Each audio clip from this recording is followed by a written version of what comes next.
শহীদ রাষ্ট্রপতি জিয়াউর রহমান হত্যা মামলার আসামি অবসরপ্রাপ্ত মেজর মোজাফফর হোসেন ৪৫ বছর পর গ্রেপ্তার, সেনাবাহিনীর কাছে হস্তান্তর। শিক্ষার্থীদের সামনে রেখে কেউ ঘোলা পানিতে মাছ শিকার করতে চায়, বিক্ষোভের নামে জনগণের ভোগান্তি না মানার হুঁশিয়ারি স্বরাষ্ট্রমন্ত্রীর।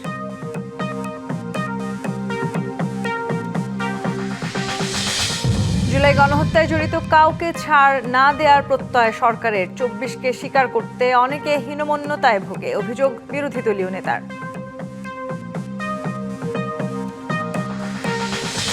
মিয়ানমারের উপকূলে রোহিঙ্গা শরণার্থীদের বহনকারী দুটি নৌকা ডুবি, ৫০০-র বেশি মানুষের মৃত্যুর আশঙ্কা জাতিসংঘের।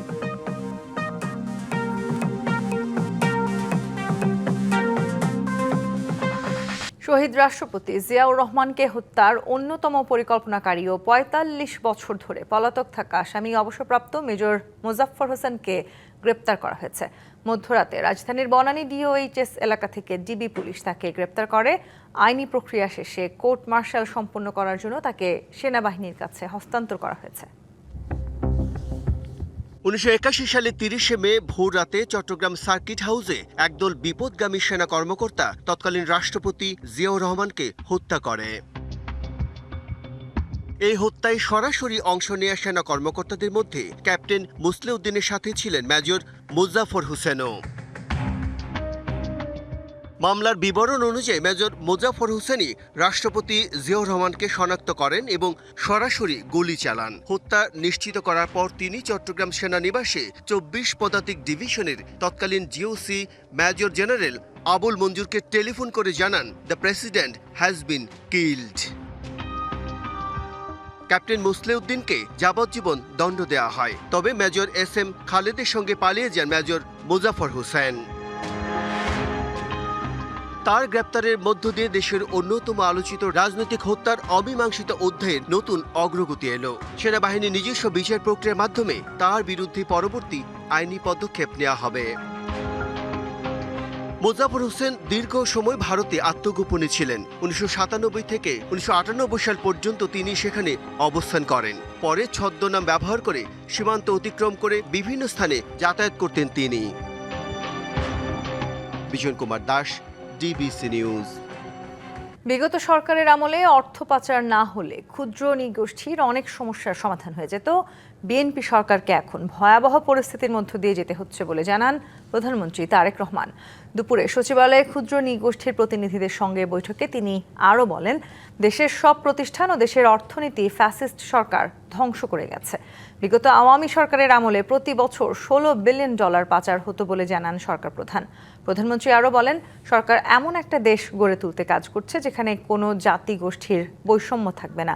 বৈঠকে ক্ষুদ্র নৃগোষ্ঠীর পক্ষ থেকে ভূমি কমিশন গঠন, আদিবাসী অনগ্রসর জনগোষ্ঠীর জন্য জাতীয় কনভেনশন অনুষ্ঠান, ক্ষুদ্র নৃগোষ্ঠী শব্দের পরিবর্তে গোত্রভিত্তিক পরিচয় প্রদান, আদিবাসী হিসেবে সাংবিধানিক স্বীকৃতি, রিজার্ভ বনাঞ্চল থেকে উচ্ছেদ বন্ধ এবং ঋণ সুবিধার দাবি তুলে ধরা হয়। পূর্বের নিয়মে প্রতি বছর ১ নভেম্বর জাতীয় যুব দিবস উদযাপনের সিদ্ধান্ত নিয়েছে সরকার। এছাড়া প্রতি বছর ১২ আগস্ট আন্তর্জাতিক যুব দিবস আলাদাভাবে পালিত হবে।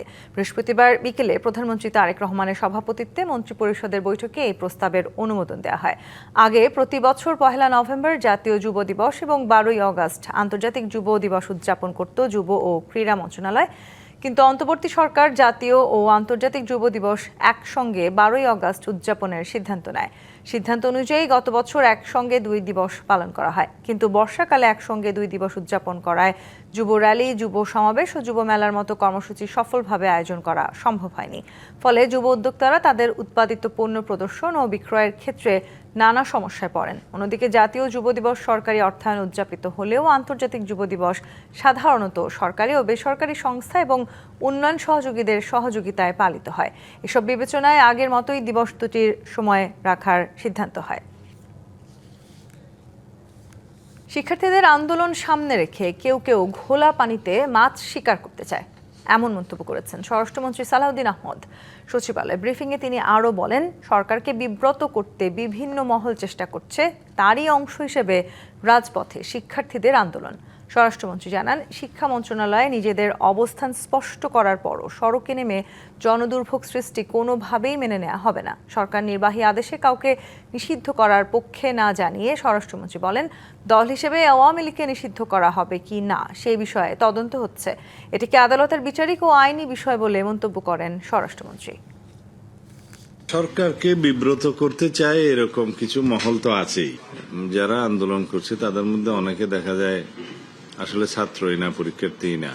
শিক্ষা মন্ত্রণালয় তাদের অবস্থান পরিষ্কার করেছে যে দুর্যোগপূর্ণ আবহাওয়ার কারণে কোনো শিক্ষার্থী যদি পরীক্ষায় অংশগ্রহণ না করে বা করতে ব্যর্থ হয়, তাদেরকে আবার পরীক্ষা দেওয়ার সুযোগ দেওয়া হবে। একটি বিশেষ অপশক্তি ৭১ থেকেই বারবার বাংলাদেশকে আঘাত করে আসছে। এই অপশক্তির বিরুদ্ধে প্রতিরোধ গড়ে তোলার আহ্বান জানিয়েছেন স্থানীয় সরকার, পল্লী উন্নয়ন ও সমবায় মন্ত্রী মির্জা ফখরুল ইসলাম আলমগীর। দুপুরে রাজধানীর স্বামীবাগের ইসকন মন্দিরে রথযাত্রার উদ্বোধনী অনুষ্ঠানে এসব কথা বলেন তিনি। যে সমস্ত ধর্মীয় প্রতিষ্ঠানগুলো আছে, যেমন মুসলমানদের জন্য মসজিদ, তার ইমাম, মুয়াজ্জিম, মন্দিরের পুরোহিত এবং আপনার বৌদ্ধ মন্দিরের যারা দায়িত্বে থাকেন তারা, এবং একই সঙ্গে চার্চে যারা দায়িত্ব থাকেন তাদেরকে তিনি একটা ভাতার ব্যবস্থা করেছেন, যেটা কখনোই কেউ চিন্তা করতে পারেনি। সারা দেশে নানা আয়োজনে স্মরণ করা হলো ২০২৪ সালের জুলাই শহীদদের। জুলাইয়ের প্রথম শহীদ বেগম রোকেয়া বিশ্ববিদ্যালয়ের ছাত্র আবু সাইদের কবরে শ্রদ্ধা জানিয়ে মুক্তিযুদ্ধ বিষয়ক মন্ত্রী বলেন, গণঅভ্যুত্থানে গণহত্যাকারীদের ছাড় দেয়া হবে না। শ্রদ্ধায় স্মরণ করা হয়েছে চট্টগ্রামের শহীদ ওয়াসিম আকরামকে। জুলাই শহীদ দিবসের সকালে রংপুরের বেগম রোকেয়া বিশ্ববিদ্যালয়ের সামনে আবু সাইদের স্মৃতিস্তম্ভে ফুল দিয়ে শ্রদ্ধা জানান মুক্তিযুদ্ধ বিষয়ক মন্ত্রী আহমেদ আজম খান। এ সময় তিনি জানান, জুলাই আন্দোলনের গণহত্যাকারীদের কোনো ছাড় দেওয়া হবে না। জুলাই চেতনাকে সারা দেশে নতুন প্রজন্ম, পুরাতন প্রজন্ম, সারা দেশের মানুষের কাছে পৌঁছে দিতে মুক্তিযুদ্ধ মন্ত্রণালয় কাজ করছে। জুলাই আন্দোলনে যে ফ্যাসিবাদী শক্তি নির্মমভাবে ঝাঁঝরা করে দিয়েছে ১৪০০ মায়ের বুক, তাদেরকে কোনোভাবেই আমরা ক্ষমা করব না। পরে মন্ত্রী আবু সাইদের বাবাকে সাথে নিয়ে ক্যাম্পাসে জুলাই শহীদ দিবসের বিশেষ সভায় অংশ নেন। এদিকে দুপুরে আবু সাইদের কবর জিয়ারত করেন এনসিপির আহ্বায়ক নাহিদ ইসলাম। বলেন, জুলাইয়ের সুফল পেতে রাষ্ট্র সংস্কারের বিকল্প নেই। জুলাই গণঅভ্যুত্থানের এই বিপ্লবের সুফলকে সকলের কাছে পৌঁছে দিতে হলে রাষ্ট্র সংস্কারের কোনো বিকল্প নেই। মানুষ গণভোটের পক্ষে, হ্যাঁ এর পক্ষে রায় দিয়েছে, কিন্তু বর্তমান সরকার সেই রায়ের সাথে বিশ্বাসঘাতকতা করেছে। আবু সাইদের কবরে শ্রদ্ধা জানিয়েছে ছাত্রদল। জুলাই গণঅভ্যুত্থানে শহীদ ও ছাত্রদল নেতা ওয়াসিম আকরামের দ্বিতীয় মৃত্যুবার্ষিকীতে কক্সবাজারের পেকুয়ায় তার কবরে শ্রদ্ধা নিবেদন করেছেন মুক্তিযুদ্ধ বিষয়ক প্রতিমন্ত্রী ইসরাক হোসেন। আজকে থেকে 2 বছর আগে আমার ছেলেটা চট্টগ্রাম 16 শহরে গুলিবিদ্ধ হয়। সরকারের তো আমাদের বিচারটা পাবো বলে আমরা আশায় করি।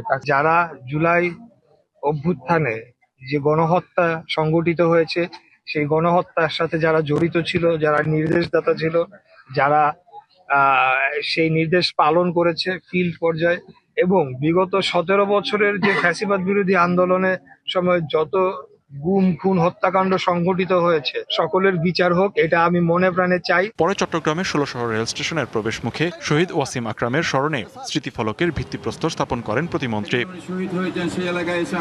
টাঙ্গাইলের জুলাই স্মৃতিস্তম্ভে পুষ্পস্তবক অর্পণ ও আলোচনা সভায় যোগ দেন মৎস্য ও প্রাণী সম্পদ প্রতিমন্ত্রী। যারা গণতন্ত্রকে বুকে ধারণ করে, লালন করে, যে শহীদরা গণতন্ত্রের জন্য রক্ত দিয়েছেন, তাদের সেই রক্তের প্রতি আমরা শ্রদ্ধা জানাই। নারায়ণগঞ্জের হাজীগঞ্জের স্মৃতিস্তম্ভে জুলাই শহীদদের প্রতি শ্রদ্ধা নিবেদন করা হয়। এছাড়া জুলাই শহীদ দিবসে নানা আয়োজন করা হয় ফেনী, লক্ষ্মীপুর, যশোর, গাইবান্ধা, মেহেরপুর, নওগাঁ, হবিগঞ্জ, ঠাকুরগাঁও, রাজবাড়ী, পটুয়াখালী ও নরসিংদী সহ সারা দেশে। লিখনকান্তি ভৌমিক, ডিবিসি নিউজ ডেস্ক। 24শে জুলাইকে অস্বীকার করার সুযোগ নেই, যদিও একে স্বীকার করতে কেউ কেউ হীনমন্যতায় ভোগেন, এমন মন্তব্য করেছেন বিরোধী দলীয় নেতা ও জামায়াতের আমির ডাক্তার শফিকুর রহমান। রাজধানীর কাকরাইলে আইডিইবিতে ঢাকা মহানগর দক্ষিণ জামায়াত আয়োজিত জুলাই শহীদ দিবসের আলোচনা সভায় এই কথা বলেন তিনি। এই 24 না হলে আজকে আমি এখানে বক্তৃতা দিতে পারতাম না, এই 24 না হলে আজকে বিরোধী দল হতে পারতাম না, বিরোধী দলের নেতা হতে পারতাম না, এমপি নির্বাচিত হতে পারতাম না, পার্লামেন্টের মুখ দেখতে পারতাম না, ঠিক অনুরূপভাবে তারেক সাহেবও প্রধানমন্ত্রী হতে পারতেন না। শেখ হাসিনাকে দেশে ফেরাতে ভারতের রাজনৈতিক ও কূটনৈতিক সদিচ্ছা প্রয়োজন, তবে ফেরার আগে তার ট্রাভেল ডকুমেন্ট লাগবে। বন্দি প্রত্যর্পণ চুক্তির আওতায় তাকে ফেরানোর চেষ্টা চলছে। পররাষ্ট্র মন্ত্রণালয়ের সাংবাদিকদের এসব কথা জানান পররাষ্ট্র প্রতিমন্ত্রী শামা ওবায়েদ। অন্তর্বর্তী সরকারের সময় 2 দফা চিঠি এবং বিএনপি সরকারের সময়ও কূটনৈতিক প্রচেষ্টা অব্যাহত রাখার মধ্যেই গত সপ্তাহে বার্তা সংস্থা রয়টার্সকে শেখ হাসিনা জানান তিনি নিজেই দেশে ফিরবেন। কিভাবে ফেরানো হবে তাকে? দিল্লিতে তার স্ট্যাটাস কি? বন্দি প্রত্যর্পণ চুক্তির আওতায় তাকে ফেরানো সম্ভব কি? এসব প্রশ্নের জবাবে পররাষ্ট্র প্রতিমন্ত্রী জানান এক্ষেত্রে প্রয়োজন ভারতের সদিচ্ছা। হাতি হত্যার আসামি জেলখানায় আছে, কোনো স্ট্যাটাসে নাই। হাসিনা পালিয়ে গিয়ে ভারতে আছে, কোনো স্ট্যাটাসে নাই। তারা কিভাবে ফেরত আসবে সেটা যদি এক্সট্রাডিশন ট্রিটির অনুযায়ী আসে তাহলে এটার আইনগত নিয়ম আছে এবং ডিপ্লোম্যাটিকও কিছু নর্মস আছে। ভারতের সরকারের এখানে একটা রোল আছে। রাজনৈতিক সদিচ্ছা, ডিপ্লোম্যাটিক সদিচ্ছা, সব ধরনের সদিচ্ছায় প্রয়োজন। শেখ হাসিনা ইস্যুতে ঢাকা দিল্লি সম্পর্কের কোনো ব্যাঘাত ঘটবে না বলেও জানান পররাষ্ট্র প্রতিমন্ত্রী। আমি মনে করি না যে এখানে ভারত আর বাংলাদেশের সম্পর্কের কোনো ব্যাঘাত ঘটবে।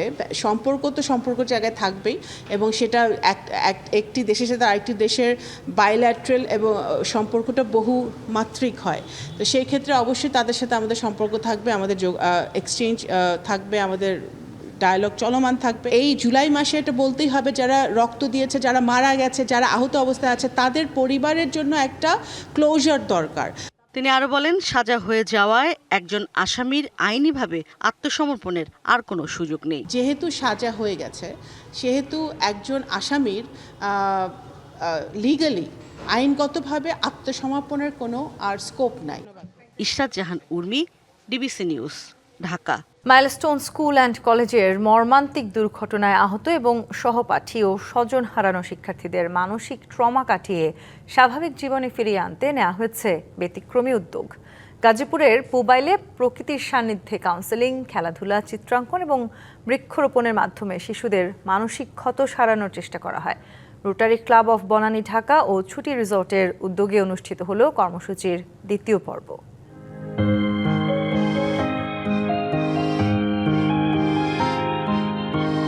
আজিয়ে প্রভাতে রবির কর, কেমনে পশিল প্রাণের পর, কেমনে পশিল গুহার আধারে প্রভাত পাখির গান, না জানি কেন রে এতদিন পরে জাগিয়া উঠিল প্রাণ। ফ্রেন্ডসদের একসাথে আমরা ট্রাভেলিং করতেছি, এক জায়গা থেকে আরেক জায়গায় রিসোর্টে আমরা আসছি। এটা একটা খুব অ্যামেজিং একটা অপরচুনিটি ছিল। একটি বড় গাছটির অনেক পাতা ঝরে পড়েছে। প্রতীকীভাবে সেই ঝরে পড়া পাতারাই যেন তাদের হারিয়ে যাওয়া সহপাঠী। দিনব্যাপী আয়োজনে শিক্ষার্থীরা অংশ নেয় চারা গাছ রোপণে। এই গাছগুলো শুধু পরিবেশ রক্ষার প্রতীক নয়, দুর্ঘটনায় হারিয়ে যাওয়া নিষ্প্রাণ প্রাণের স্মারকও। ছিল পেশাদার কাউন্সেলিং, উন্মুক্ত খেলাধুলা, গল্প বলা এবং সাংস্কৃতিক আয়োজন। সকাল থেকে অনেক অ্যাক্টিভিটিস করছি, অনেক ভালো কাটছে এই দিনটা, সবাই মিলে অনেক মজা করতে পারছি। খেলাধুলা করেছি, আবার অনেক মজাও করেছি। শিশুদের মানসিক পরিচর্যায় গুরুত্বপূর্ণ ভূমিকা রাখে প্রকৃতির শান্ত পরিবেশ। শরীরের ক্ষত হয়তো সেরে গেছে, কিন্তু মনের ক্ষত কিন্তু এখনো রয়ে গেছে। এমন কিছু পদ্ধতি ওদেরকে শেখাবো যে ওরা নিজেরাই যেন সেটা করতে পারে। এই উদ্যোগের ভাবনাটি আসে সাংবাদিক ও রোটারিয়ান শাহনাজ শারমিনের কাছ থেকে। আমি আসলে ঢাকা মেডিকেলে বার্ন ইনস্টিটিউট যেটি, ওখানে আসলে টানা 12 দিন কাজ করেছিলাম এবং তারপরে আমি নিজেই ব্রেকডাউন হয় আমি ব্রেক নেই অফিস থেকে। আমি নিজে পারছিলাম না এই ট্রমা নিতে। তখনই আমার মনে হয় যে এই বাচ্চারা, এই স্বজনরা এবং এই বাবা মারা কীভাবে এই ট্রমাটা আসলে কাটিয়ে উঠবে। সম্মিলিত সহযোগিতা ও ভালোবাসায় ট্র্যাজেডির ক্ষত থেকে শিশুদের নতুন করে দেখাবে জীবনের স্বপ্ন, আশা সংশ্লিষ্টদের। তারা কিন্তু নিঃসঙ্গতা ফিল করে, এটা ওকে আসলে ট্রমার মধ্যে রাখে। ওর পাশে যখন আপনার মতো কেউ দাঁড়ায় বা টিচাররা দাঁড়ায়, তাকে একটু স্কুলের বাইরে নিয়ে কোনো একটা সবুজ প্রকৃতির সাথে ইন্টারাকশন করার সুযোগ দেয়, তখন কিন্তু ও থিঙ্ক করার সুযোগটা পায়। স্পোর্টসে মানুষকে অনেক কিছু সতেজ করে, অনেক মন মানসিকতা বেটার করে তোলে। আমার মনে হয় যে স্পোর্টসের ক্ষেত্রে যদি তাদেরকে রেগুলার তাদেরকে স্পোর্টসের মাধ্যমে রাখা যায়, আমরা তো অনেকটা ভুলিয়ে যেতে পারবে বলে আমি মনে করি। এ ধরনের মানবিক উদ্যোগ বিস্তৃত হলে আরও অনেক শিশুর দুর্ঘটনার মানসিক ক্ষত কাটিয়ে উঠতে সহায়তা করবে। Redwan Ahmed, DBC news, mobile, Gazipur. ঢাকায় শিশু আবির অপহরণ মামলায় মিজানুর রহমানের মৃত্যুদণ্ড বাতিল করে যাবজ্জীবন ও বাকি 9 আসামিকে খালাস দিয়েছে আদালত। বৃহস্পতিবার বিচারপতি ভীষ্মদেব চক্রবর্তী ও বিচারপতি KM রাশিদুজ্জামানের বিশেষ বেঞ্চ এই রায় দেয়। খালাস পাওয়া আসামিরা হলেন মশিউর রহমান মন্টু, সজীব আহমেদ, আলিম হোসেন, রেজাউল করিম, নজরুল ইসলাম, আবদুল্লাহ আল মামুন, ইকবাল হোসেন শুভ, কাউসার মৃধা ও রেজা মৃধা। 2015 সালের মাদ্রাসা থেকে ফেরার পথে অপহৃত হয় 8 বছরের আবির। পরে 2 কোটি টাকা মুক্তিপণ দিয়ে ছেলেকে ফিরিয়ে পান পোশাক ব্যবসায়ী বাবা। ঘটনার 12 দিন পর অভিযান চালিয়ে অপহরণে জড়িত 5 জনকে গ্রেপ্তার করেছিল র্যাব। তখন মুক্তিপণের টাকার মধ্যে 1,80,65,000 টাকা উদ্ধার করা হয়। পরে 2019 সালের 18 মে মন্টু ও মিজানুরের মৃত্যুদণ্ড দেয় ঢাকা নারী ও শিশু নির্যাতন দমন ট্রাইব্যুনাল 7। বাকি 8 আসামিকে দেওয়া হয় যাবজ্জীবন কারাদণ্ড। ওই সময় অভিযোগ প্রমাণ না হওয়ায় 2 আসামিকে খালাস দেওয়া হয়।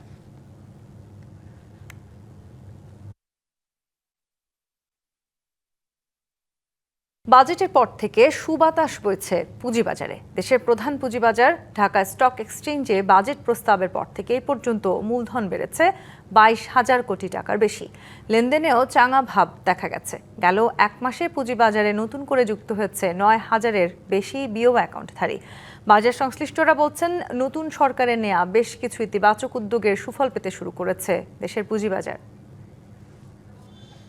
দীর্ঘ পতনের পর তেজিভাব ফিরতে শুরু করেছে দেশের প্রধান পুঁজিবাজার ঢাকা স্টক এক্সচেঞ্জে। হারানো আস্থা ফিরে আবারও বাজারমুখী হচ্ছেন বিনিয়োগকারীরা। নতুন সরকারের বাজেট প্রস্তাবের পর বেশ ইতিবাচক ধারার পথেই হাঁটছে ঢাকা স্টক। বেড়েছে মূলধনের পরিমাণও। ডিএসসির তথ্য অনুযায়ী 11 জুন ডিএসসিতে মূলধন ছিল 6,90,000 কোটি টাকা, যা 1 মাসের ব্যবধানে 15 জুলাই এসে দাঁড়ায় 7,12,000 কোটি টাকায়। আর সিডিবিএল এর হিসেবে 11 জুন বিও অ্যাকাউন্টধারীর সংখ্যা ছিল 16,69,635টি। অন্যদিকে 15 জুলাই তা বেড়ে দাঁড়িয়েছে 16,78,931টিতে। তবে চলতি সপ্তাহে বাজার বিশ্লেষণে দেখা যায় টানা 4 কার্যদিবস সূচক ঊর্ধ্বমুখী থেকেছে, তবে বৃদ্ধির গতি ক্রমশ কমেছে। ওঠানামা দেখা গেছে লেনদেনে, যদিও বৃহস্পতিবার সূচক এবং লেনদেনে খুব একটা ইতিবাচক সাড়া মেলেনি। এমন পরিস্থিতিতে বাজার বিশ্লেষকরা বলছেন, মাঝে মধ্যে সূচক এবং লেনদেনে শ্লথ গতি থাকলেও ইতিবাচক ধারা ফিরতে শুরু করেছে পুঁজিবাজারে। যারা দীর্ঘদিন যাবৎ পুঁজিবাজারের বাইরে ছিল এবং তারা কমিশনের কার্যক্রমের জন্য, আমি বলবো নিষ্ক্রিয়তার জন্য নতুন কোনো স্টক আনছিলেন না, তারা যে আবার ব্যাক করার চেষ্টা করছে বা ব্যাক করার চিন্তা ভাবনা করছে, সেটা কিন্তু ট্রেড ভলিউমের কথা যদি আমরা চিন্তা করি বা আপনার সূচকের বারবারান্তর কথা যদি চিন্তা করি, সেখান থেকে কিন্তু প্রতীয়মান হয়। নতুন সরকারের নেওয়া বেশ কিছু উদ্যোগের প্রশংসাও করেন তিনি। গভর্নমেন্টের কমিটমেন্ট, গভর্নমেন্টের দিক থেকে বিবৃতি, এই পুঁজিবাজার নিয়ে আশাবাদ ব্যক্ত করা, নতুন কমিশন গঠন করা, বিনিয়োগকারীদের বাজার পার্টিসিপেশন, একটা পজিটিভ ভাইব কিন্তু লক্ষ্য করা যাচ্ছে। তবে যারা কারসাজি করেছেন তারা যে দলেরই হোক না কেন, আইনের শাসন কায়েম করার তাগিদ বিশ্লেষকদের। Rifat Nova, DBC news, Dhaka.